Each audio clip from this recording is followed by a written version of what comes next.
Have you ever been working on your Revit electrical project and all of a sudden you get some crazy error message that things can't be seen, or check your visibility, or you go to place things on surfaces and it won't let you and it just drives you nuts? Well, this video covers 15 visibility issues that I ran into just with our recent residential project. So stay tuned and see how to fix those.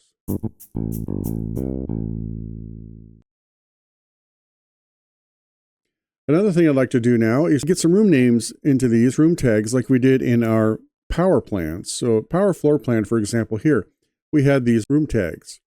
We want to put those into our lighting plan. Now, in CAD, you might go around and copy these and paste them, things like that, but we just want to use the room tag directly in our plan. So let's go up to the annotate. Over here under tags, we have room tag. Click on room tag. Now, the first thing we get is an error, a warning. Rooms are not currently visible in this view. A view template is assigned to the view. In order to make rooms available, the view template needs to be edited or removed. So this view template doesn't have rooms turned on, which is actually a 3D entity, a model entity. So let's manage our view template again. We need to turn rooms on in our model. So let's go down to, it's actually a model category, not an annotation. The tag is an annotation, but the room itself is a 3D entity. So down here in the rooms, we can see it's turned off by default in the Revit lighting template. So, okay. And let's check the annotation, and I could also get to it from up here. The annotation, and make sure we have room tags turned on. So room tags are turned on. Let's see if that helps. So now we can see our room tag and we can place it where we want, right here. And then we get another warning. Now I'm leaving all these warnings in to show you that this is real life in Revit, frankly. A lot of videos, I think, gloss over some of this. They will cover, just throwing room tags in, throwing lights in, this and that, and without any warnings or anything like that. But in reality, you're going to run into instances like this, need to know how to fix them. Warning, none of the created elements are visible in this reflected ceiling plan. You may want to check the active view, its parameters, visibility settings, as well as any plan regions and their settings. Okay, so there's a whole list of things to check. Let's start with this active view and look at some visibility settings. Now we're dealing with rooms. We already turned rooms on. So that seemed to do something, but let's go check rooms elsewhere. Remember, we have a linked architectural model. Let's go check rooms in there. So down here, the visibility graphics override, and the reason it's called override is because you can override a number of the built-in settings. See all these overrides? You can click in here and override things. So that's where that comes from. But let's look for rooms in the we're in the Revit link display now to remember where you are. Let's check the rooms. Now rooms are turned off in the Revit link. Let's turn those on here also. There's a lot of places to turn things on and off. Voila. There it is. It turns that on. So that was the issue. So now we can place our room tags. And also something we do in our project template is I like these room tags to not be so bold. So let's see how to fix those to be lighter. Those are in our model. They are an annotative element, the tag itself. So if we go down to room tag, there's a halftone column. And that's the way we can dim this down. So under room tags, if we click the halftone, that'll automatically shade it for you. And see how that's not as dark. So that's what the look I want. This background architectural model automatically gets halftoned. And out of the box Revit is pretty light. Like right now, these seem fairly faint. These can be adjusted, and we adjust this in our own template. The way you get to that, go up to Manage, and under Additional Settings, there's a couple places of settings. We saw the MEP settings earlier. And then over here, there's Object Styles, which you can get to things like lines and line weights and all that kind of stuff. And then you can get to Additional Settings, which has more line styles and things. So there's a number of places that you'll have to get familiar with where settings are. We're going to go to one called Halftone/Underlay. And this controls the transparency or brightness of these halftones. We're going to leave the underlay with the built-in pattern. but we want the brightness higher. Right now it's at 50. I'm going to suggest we go to 70. You can just type this in manually. You can also just drag it. So that is a little darker. If you want it darker, you can go to 80, whatever works for you. And then the real test is when you try to print this to a PDF or even to paper, what does it look like? But I still see the architectural grids there as well. Well, we can turn those off. So now we're going to jump into a visibility / graphics. You're going to eventually know this like the back of your hand. This is what controls most things in Revit. Not everything, because some things are controlled by phase and things like that, but most things are controlled by visibility graphics. If I go over here, I get this giant window. What's going on here? Visibility graphics override, and I'm in floor plan 2. So I'm in level 2. Showing all the model categories. There's also annotation categories and imported categories and Revit links. So we can get to all kinds of things. So you can get to all these categories. This is our model, controlling our model. We don't need to turn on and off our model grids. We want to turn off only the linked grids. So we need to go over here to Revit links. There's our link, architectural link. And it's already halftone, so we don't have to hit halftone again. The display settings for that link are by host view. What's the host view? Our model is hosting the linked model, so we are the host. Right now, our view is controlling grids. We want to turn off just the grids in the link. So here we go. There's a bunch of things you can do here.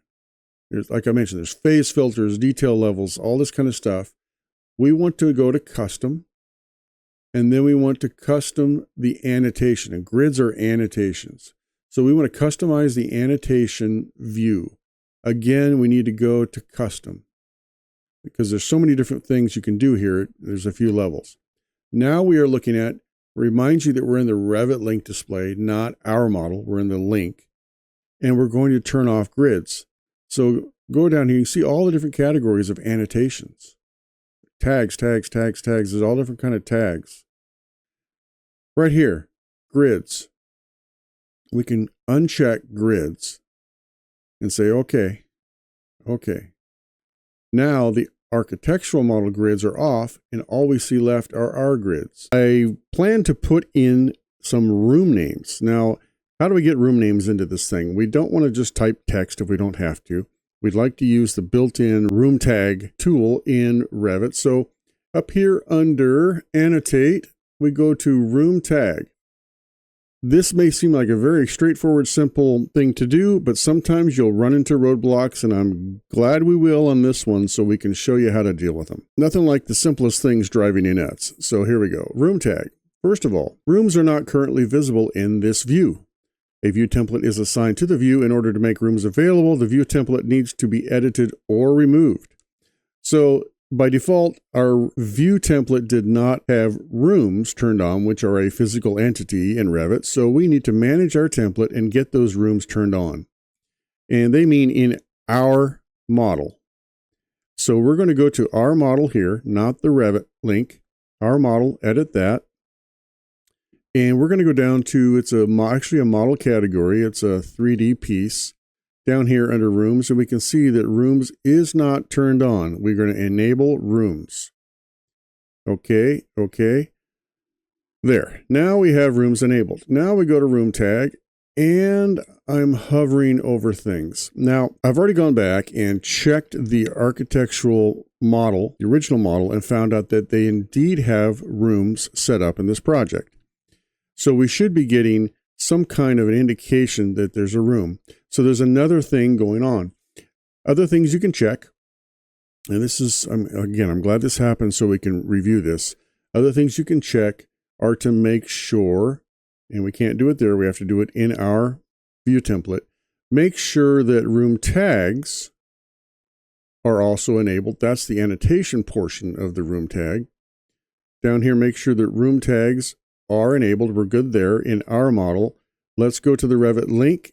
Make sure that rooms, remember we're in custom, and we are going to the model to make sure the rooms are enabled in the architectural link. Rooms are good there. And let's check the annotation. Make sure room tags. We have a lot of places to check here. Make sure the room tags are good there. So all of that stuff is enabled, and we still cannot get to room tags. There's an obscure issue here with this linked architectural file. And it comes down to kind of a more advanced topic that we usually don't cover till much later in a lesson. But it's called phases. Revit has built-in project phases, so that what I mean is phases in time, where you can have an existing point in time where you show maybe it's a remodel project and you have an existing portion of the building that's only half of the building. And then you have new construction, which is this wing coming out. And you can have those in different phases so that they can be turned on and off. Down here at the bottom of this view is the phase filter. And it's grayed out because in the template we says we want to show all phases and which phase are we currently modeling in, the new construction phase, because the existing would be nothing. This is a brand new building. So that seems okay. But what we need to do is look at the phasing of this model. Now, the way you do that is click on the model. I've got this set up here so that I can select it. Click on the model, and there we have clicked on the link. Now, we need to go into it's a type thing, a type parameter. We need to go into the types and clear down at the bottom. There's other phase mapping. Again, this is advanced.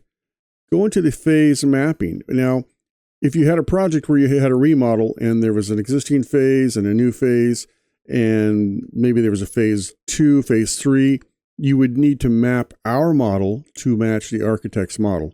Why would their model have phases? Well, look at this. Our phases are existing and new, the standard out-of-the-box phases. The architectural link has existing and then one called learning content. So these don't match. We're looking at a learning content phase, which because this architectural model was set up for trying to teach how to do things, they had looks like here they had a separate phase called learning content, which had, I don't know if you recall when we looked at the model, but it had some question marks that you could click, things like that. So they put that on a whole separate phase. So they have existing working drawings phase and learning content phase. Well, my hunch is that the working drawing phase is what we want. Click match our new construction to their working drawing phase. Click OK. By the way, if you're getting some value out of this video, I'd sure appreciate you hitting that thumbs up like button down below. And if you want to see more electrical only future videos, please hit the subscribe button. Thanks a lot. I appreciate you. The next thing I'd like to look at is these symbols don't really pop out of the plan. They're kind of just fading away as far as line type goes. They're very thin. Even the architect is thicker. We need to stand out more than the architect, of course. So the way we can do that, this is a symbol which ends up being a generic annotation category. Now, custom symbols that we make, typically we try to change that line type so that if we change the generic annotation in here, we're not changing the generic annotation for everybody. But let's just change the generic annotation line weight here. And the way we do that is we go up to Manage and Object Styles over here on the left. Object Styles. This is where you can get to the line weight of these categories. You can change colors, line patterns, things like that too. We need to change the size of the lines for the symbols. So we want to just go down to annotations. We want to go down to generic annotation, generic annotations. And right now it's set for 1, which is the smallest line type. I like to punch these up to about 4. And I'll leave it black and solid. So that, as you can see, it makes it nice and thick, and it stands out a little better when we print it. And the first thing you will notice is that we have the devices from down below showing through on our second floor plan.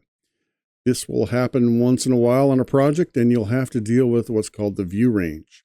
Now, we looked at this earlier and set the view range up for a cut plane, top and bottom, but that was for the first floor. If we review this, what we actually ended up with, we tried a few different things, is we ended up needing the bottom of our view range, if you recall the picture, down at the level below so that we could show that sunken living room. And that works fine for that view. But now that we show the level below on second floor, well, level below, if we look at our elevation, level below, level 2, is level 1. So we see all of this space between level 1 and level 2. So we need to fix that. There's a couple ways we can deal with this. And so this is good practice on dealing with the view range, which can be quite an issue on some projects. Okay, so back to the first floor. Because we have this sunken living room, we do need to see lower, at least in this area. We do not need to see lower in the entire view. View range affects the entire view. So we can set the view range up for just this normal level 1 view, and then we can apply a separate view range just to this sunken living room. So let me show you how to do that. Let us reset up our view range for this view template for just this first floor view. So go down to view range, edit this. Instead of level below, we're going to set the bottom to this actual associated level at 0. And the view depth, we don't need to see below our first level in this case. Now, again, in some cases, on a first floor at least, you may want to see under the floor. You may want to see underfloor conduits coming in. That would tend to lead to a separate view template just for level 1. In this case, we're not going to show that, so we're going to have level 1 and level 2 be the same. So we have associated level for the bottom, and the view depth will also be, because view depth is how much below the bottom do we want to see. We don't want to see any of that. So we're going to say it's also the associated level. So the bottom and the view depth are at the associated level, which is level 1 in this case. So there. Now, as predicted, we cannot see the receptacles in the sunken living room. Go up to view, and under plan views, you will see this thing near the bottom called plan region. I'll point to a video link up above for a whole video I did just on view range and plan region. But the short story here, plan region allows you to set up an area that you want to apply a different view range to. So this is perfect for this sunken living room. So we are in a sketch mode because you see the little check and the X marks here. And our plan region can be a rectangle. So we will use the rectangle tool and just select a portion of the project that is sunken lower. Now I'm going to call this, these are steps. The bottom step is where I'm starting. And I also want to include the walls in this. So I'm going to do that. And then I'm going to drag it. And I do want to include this porch area as well. So I'm going to be a little bit outside like that and say, okay.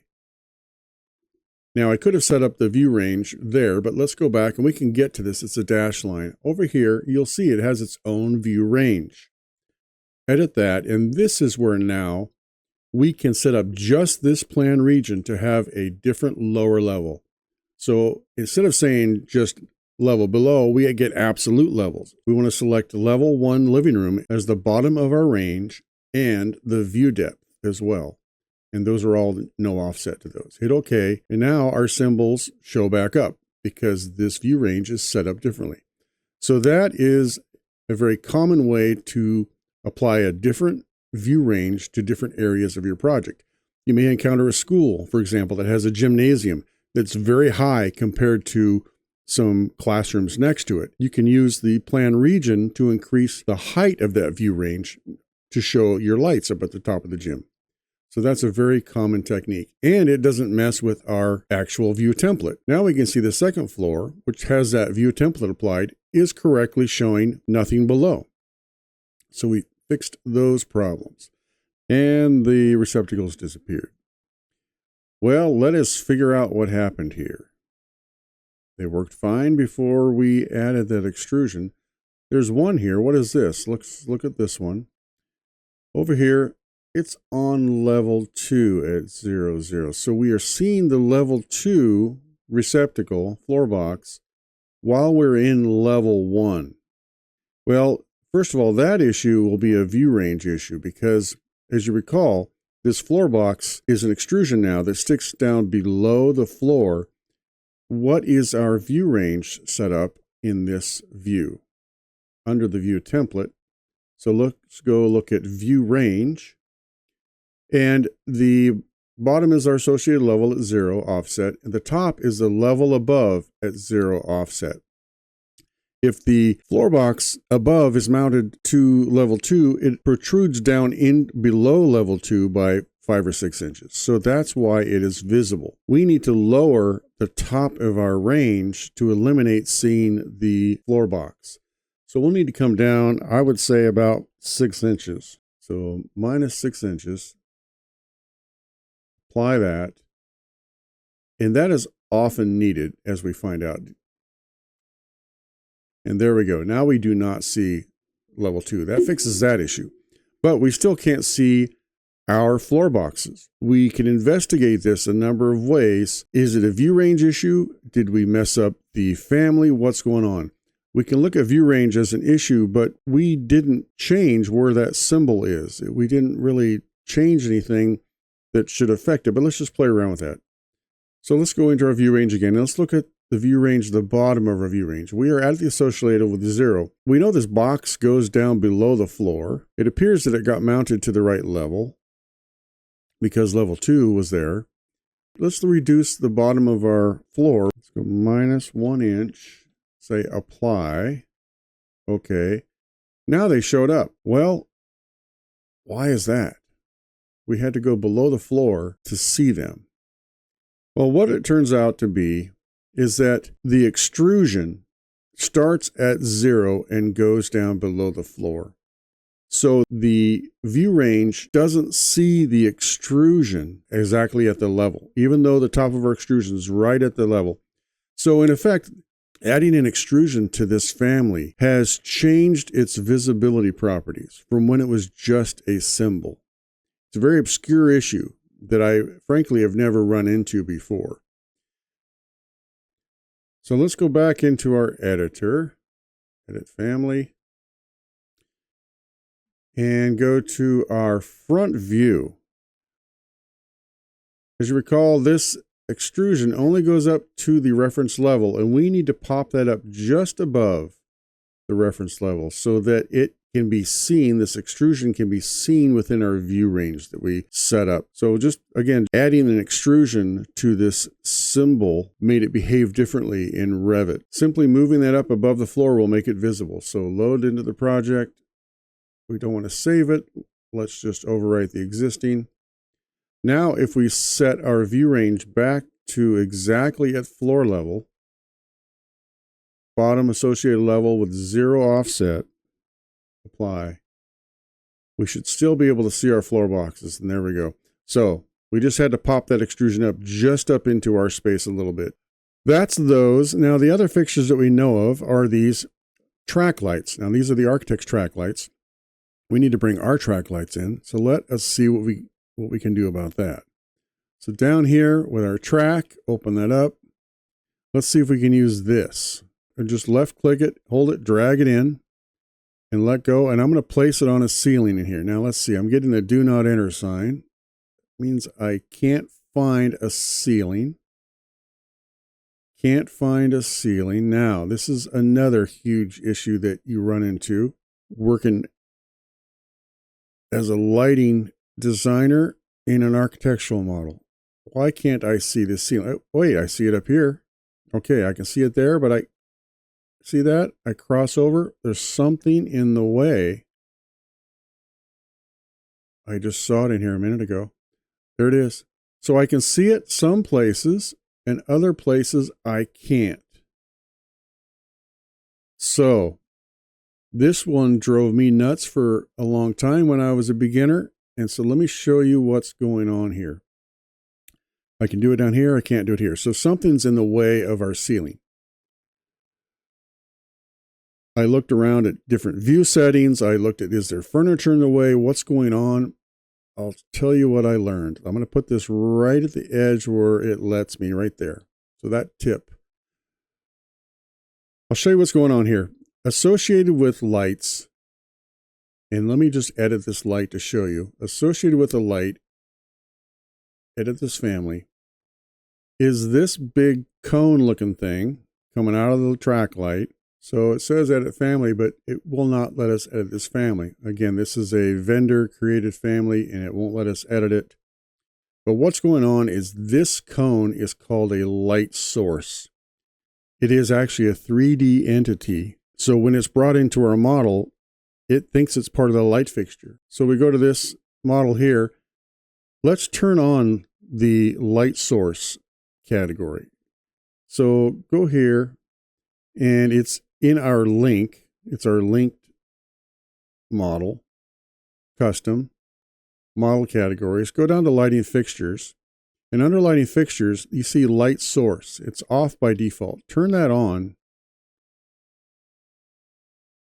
See all those yellow lines? Those are the cones of that light source. Look how far they extend. And what's interesting, again, let me try to right click this to create similar. If I cross into that yellow zone, that's where I can't see the ceiling. So these light sources are blocking the ceiling. So I can't place a single light anywhere within this yellow zone. So how do you deal with that? Well, I often do what I just did here. I'll place it where I can in the ceiling and then drag it in where I want it. Just by turning those off doesn't eliminate them. It just turns off their visibility. To really deal with these, we need the light source in the family itself. You can shrink it down to a smaller size so that it's not blocking most of the room. Another thing we can do is create a little 3D view just of an isolated area. So if you can get to a point where you can just window over an area, let's say we'll take these bathrooms and the bedrooms. And then up here under view, there's this little box called selection box that isolates selected elements in the current view. And it draws a little box of that area. Now, there's a thing called a section box where you can drag the edges of this around. Sometimes you cut a view like this and you can't see that section box. There's no box here. So you want to make sure your visibility settings are set first. Escape out of here. And we do not have a view template. So we are just going to go to Visibility Graphics Overrides. It's an annotative element. So go down to S and make sure that section boxes are turned on, and indeed they are. So we're good there. That's the first check. So it must be hidden in some other way. Well, go down to the bottom here, and there's a little light bulb. It says Reveal Hidden Elements. Now, you can use this anytime you've, let's say, hidden something by right-clicking it and saying Hide in View. Elements, categories, things like that. Well, to undo that, you can go down to the light bulb, Reveal Hidden Elements, and it turns everything red that has been hidden. And so levels have been hidden. This right here, hidden element, is a section box. Now, why that's hidden, who knows? But if you right-click on it, you can say, not hide in view, but unhide these elements in the view. And then you can go down and turn off this little light bulb. Now we have our section box unhidden. A little trick there for some visibility issues you may run into. So let's place on face is our other option, and it will find any kind of face. Now, as I'm down here, I'm seeing, kind of a slanted view of it. And what's happening is placing it on the face of this vault. I'm going to move this section into this room and make sure we can see clear past the wall with this section view drag. Now let's look at this section view. So this is what we've done. We've installed this pendant light and it hosts it to this slanted ceiling and puts it perpendicular. Well, that's not what we're looking for. We would like this guy to hang straight down. And before we try another one, let's look at our visibility issue we were having. As we drag this guy, we lose it right there. Why can't we see it? Well, again, first thing to check, like we've done in the other episodes, is let's check our view range. Perhaps we are not looking high enough because the ceiling gets higher. There it is. It's there. It's just that we can't see it. So we need to take a look at our view range and see what levels we're at.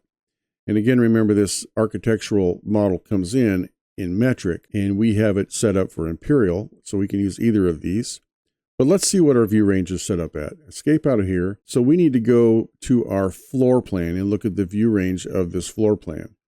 And if you recall, we have a view template assigned to this lighting plan. Let's look at the view range inside it, because we can't get to view range here. It's grayed out because it's included in this view template. So we will go here down to view range within the view template. And it is included. As you can see, this checkbox means that it is included within the template. Hit edit, and here's what we have. We set this up on the first floor to make things look right. We have the bottom, which is just automatically associated level with the same offset as our cut plane. So we are cutting our geometry 2 feet above the floor, which lets us see some furniture, sinks, things like that. But the top is our associated level, which in this case is level 2. And 9 foot 10 inches above that. So 9 foot 10 inches above is, and we'll draw a line right here. And it won't extend because I have it cropped. But we can look at the dimensions, go up here to dimensions, from this level up to there. That's 6 foot. Our cut plane is up around 9 foot 6, 9 foot 10.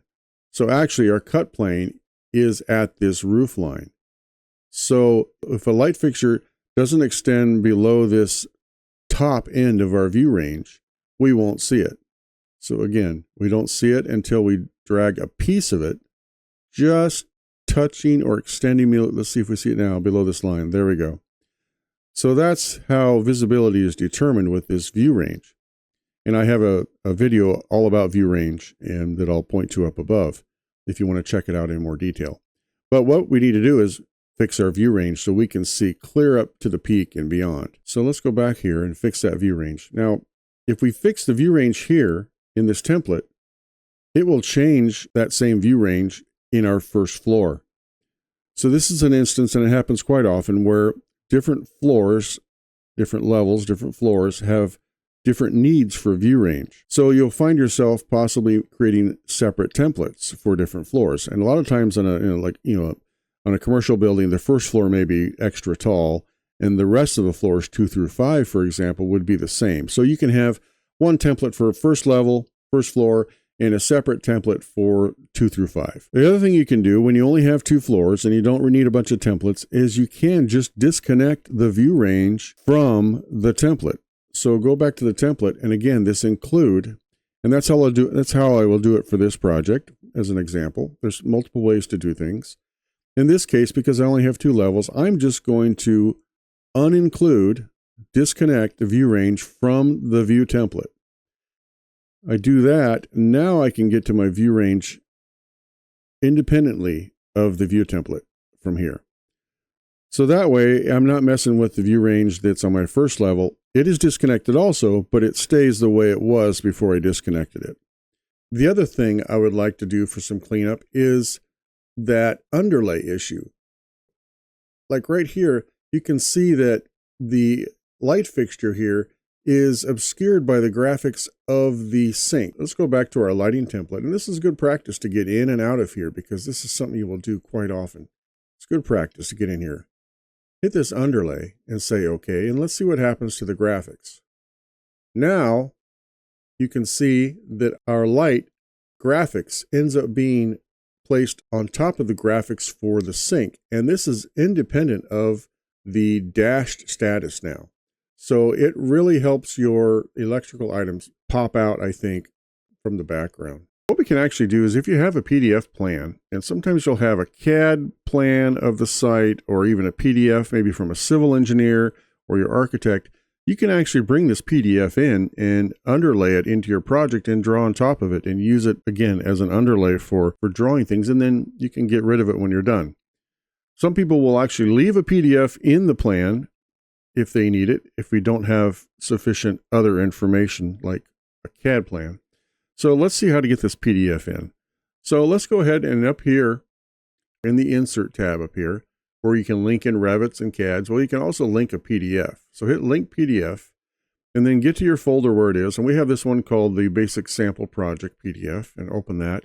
And it gives you a choice of which page do you want to bring in. So this looks like the site plan there. And you can go to a higher resolution. 300 seems to work. Say OK. And it's loading it. You can see the hourglass. And then it wants you to place it. Left click to place the raster image. Well, I can't see my image, so I don't know where it's going, but I'm just going to click in the middle somewhere, do that. And I get the warning, none of the created elements are visible in the floor plan. You may want to check active views, parameters. Okay, so we have a visibility issue. So a PDF happens to be a raster image, it's called. So let's go, we don't have a view template yet. We'll go to visibility graphics up here. And under model category, let's go down to raster images right there.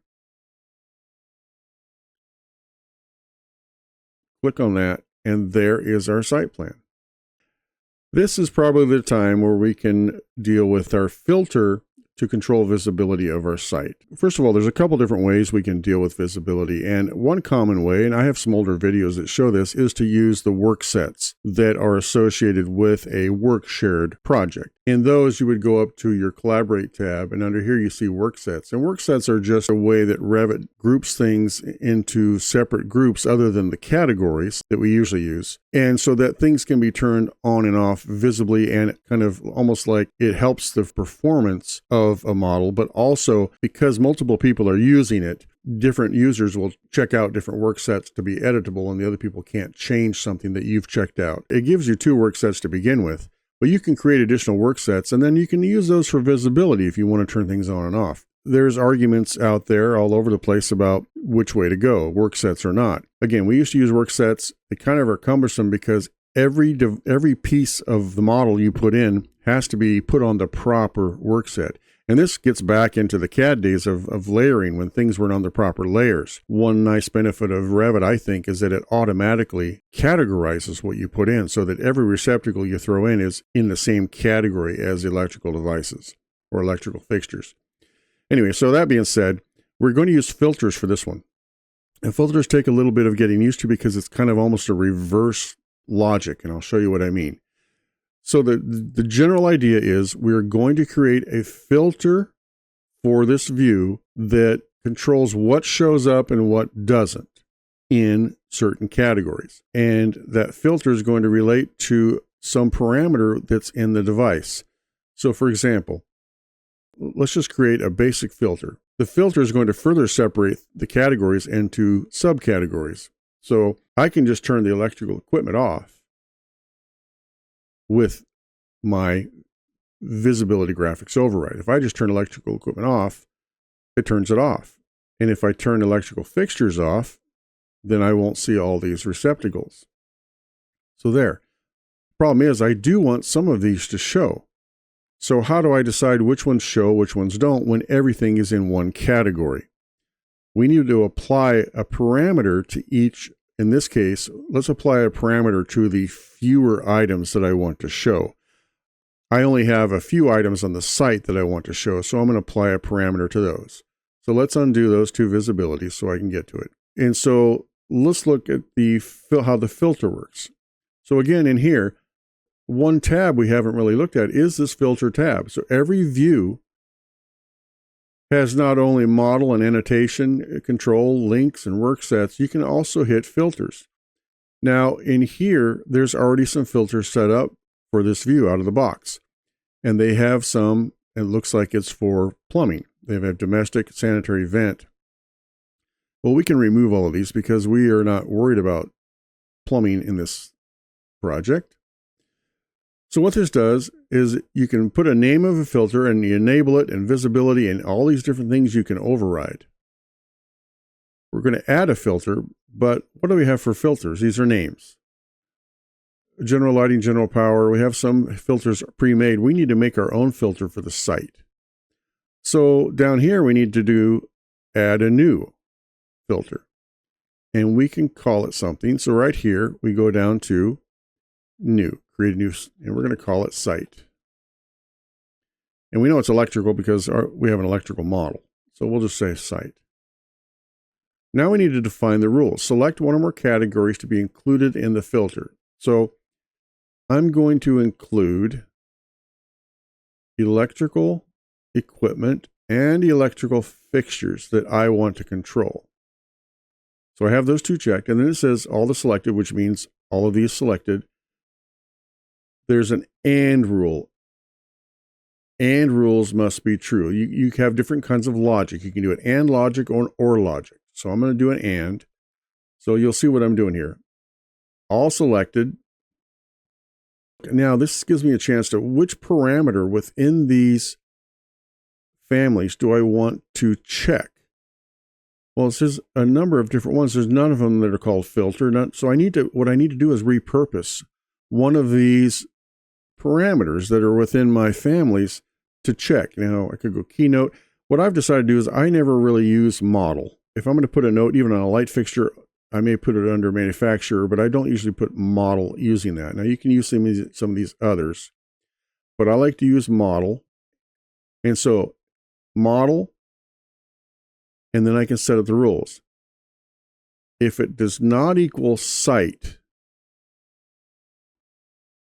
and I'm going to put the word site and say, okay. So I created a filter, but now I need to apply it to this view. So now I need to add, select a filter, select my site. Okay. Now I have the site filter applied to this view, site plan electrical, and eventually a view template. So I'm enabling the filter. This lets you easily uncheck them without deleting them. And the visibility. So what you have to do is look at the logic of this now. My rule is if it does not equal site, then right now it is visible. So the logic is none of these say site, so it's visible. What I'm going to want it to be is if it doesn't say site, I want it invisible. So if I click OK, now you can see that it turned off everything because none of them have the parameter set to site. Let's turn this back on, and once you do this a few times, it'll start to make sense. So now if it doesn't say site, it's still going to be visible. I go into each piece that I want to show on my site. And again, there's fewer pieces on the site than in the building. So under transformer, go to my type, and down here we'll find this model. I'm using this parameter to be my filter control, and I put site. Apply site. Okay. And then I want to do the same thing to my meter. Go to its model parameter, and now I can drop down and find it. And I can add more words to this. So if I want it filtered different ways. And then one more thing I want to show up on my site is this little panel. And put site under model. Apply it. Okay. Now these should stay showing up because they're in the architectural link. If they're not, then we'll have to go and turn them back on in the link. Now let's apply our filter properly. If it doesn't say site, we want it off. And now we have our panel showing and our meter and our transformer. Now we can start. Now if I click right on the device, it's going to try to connect it. And I don't typically connect conduits to the device because it makes it hard to change later. And I show that in that video. So I'm just going to get close, like right there. And then I'm going to start drawing it. Now, as I draw, I notice I cannot see what I'm drawing. Well, we have another visibility issue. We're 5 feet below level 1, so we need to adjust our view range. As you recall, the bottom was at level 1 with 0 offset, and then the view depth down below level 1 is set. There's no view depth below, so we need to see below the view depth. So I'm going to go associate level, and I'm just going to go, so I'm at least 10 feet deep. I can see it 10 feet below. So let's try that conduit again. Conduit, it remembers what I did before. Let's get close, and now I still can't see the conduit. So there's some other visibility issues. Do we even have conduit turned on in this plan? Let's go look at this. And there we go. Our electrical site plan does not have conduits and conduit fittings turned on. So turn those on. And let's try it yet again. Conduit. We have everything selected still. Go from here close to this disconnect. And now we see a line. Now we can draw a conduit over to our panel. The other thing I want to address on this is we had already in previous episodes drawn some conduits into this panel. And this is how they show up in a plan view. I don't really like these giant green circles in my drawing. A couple ways I can deal with this. I can just turn conduits off on a power plan. Some power plans you actually want to show conduits. You may want to show some distribution on it. Other times you may have a separate view, a separate plan that shows distribution. So you have to make that judgment call. I'm going to keep conduits on in here just in case I want to show them somewhere. But what I can do is I can change the size of this symbol. And this is just simply an up-down conduit symbol. It's like looking down into the tube of the conduit. So if I just go up here to Manage and go to it's an MEP setting, Electrical Setting. Down here, if I go down to Conduit Settings, it's not here, go down to Rise Drop. Conduit Rise Drop Annotation Size. That is what this thing is. And it's drawing an 1/8 inch in paper size circle. And I don't need it that large. So let's pick something like maybe a 32nd of an inch. Tiny's fine. So that there is not, it's not too prominent. It's not obscuring the panel. I think that's fine. Again, I could totally just delete the conduit from this plan, but I'm going to leave it on. But that's one way you can deal with those sizes. You don't have to have this giant 1/8 inch circle.